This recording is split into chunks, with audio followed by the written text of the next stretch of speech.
The U.S. has for the first time acknowledged that its ongoing airstrike campaign does not follow the military's previous rules on minimizing civilian casualties. National Security Council spokesperson Caitlin Hayden said that the strikes target areas of active hostilities, meaning that the so-called near certainty standard on protecting civilians doesn't apply in this case. To discuss this more, I'm joined by Derek Monroe from Foreign Policy in Focus. Good to have you with us again on RT International. Hi. The White House saying that the same strict standards that it applies to its current airstrikes, drone strikes, things like that, are not going to be applied in the case of ISIS in Syria and Iraq. Why do you think that's the case? Well, I think that the degree of outcry that is coming up from the deaths of the civilians, specifically in the areas where original Nusra Front was from time to time aligned with FSA, the so-called freedom fighters in Syria. And now there's a big outcry over there because of over the civilians being killed, including women and children. So White House is being very proactive to sort of cover all the fronts as far as the response to the attacks and criticism from not only from the region but also from the West. Because at the end of the day, you see a lot of hypocrisies taking place. So there's no such thing as a precision strike or surgical strike. There are always going to be human victims of any kind of situation, any kind of circumstance whatsoever, and the degree of our previous efforts to quote-unquote reduce our collateral damage is obviously not working. So this is going to be something that it's going to be going forward, and the White House is basically wants to buy itself some alibi or some time for the future strikes. Now, the U.S. intelligence admits that it underestimated the initial threat of the scale of ISIS. At this point, does it seem, though, that the intelligence has caught up to the point that airstrikes and further action against ISIS can be effective? Or are there still gaps in intelligence that might lead to the necessity for the possibility of mistakes, rather?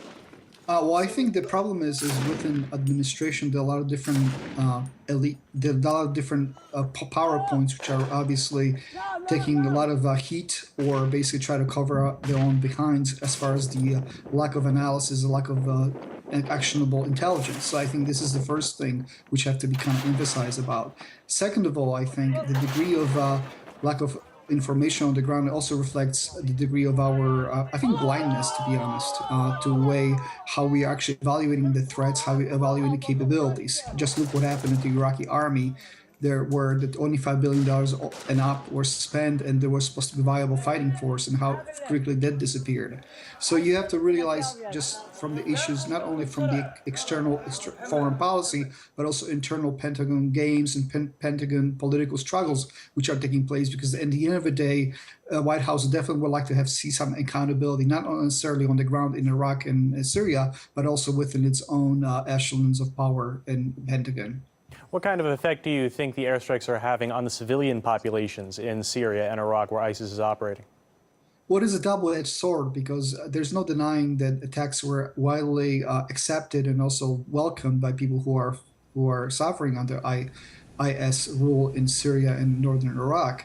So there's definitely some positive movement as far as the people getting galvanized, getting at least emotional and material support for fighting against IS. However, you know, it cannot be underestimated also the degree of harm that is really being done to people who are being innocently killed. So I think there's really a rather tragic double-edged sword which is taking place right now. And you really cannot speak for the victims' families and victims. Just the best you can do is just offer them sympathy, because at the end of the day, there are a lot of innocent people going to be actually getting hurt one way or the other. So there's really, I think, no good solution here.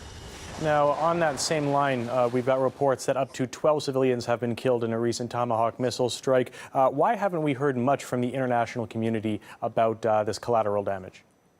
Well, I think, as you can probably tell from the coverage on international media, especially U.S. media, I think population here, coming from the U.S. vantage point, is really kind of kept in the dark exactly about what's really taking place. Specifically, first of all, there's really no access for foreign journalists to be on the ground in Syria and IS-controlled areas, which is understandable why there are no journalists there.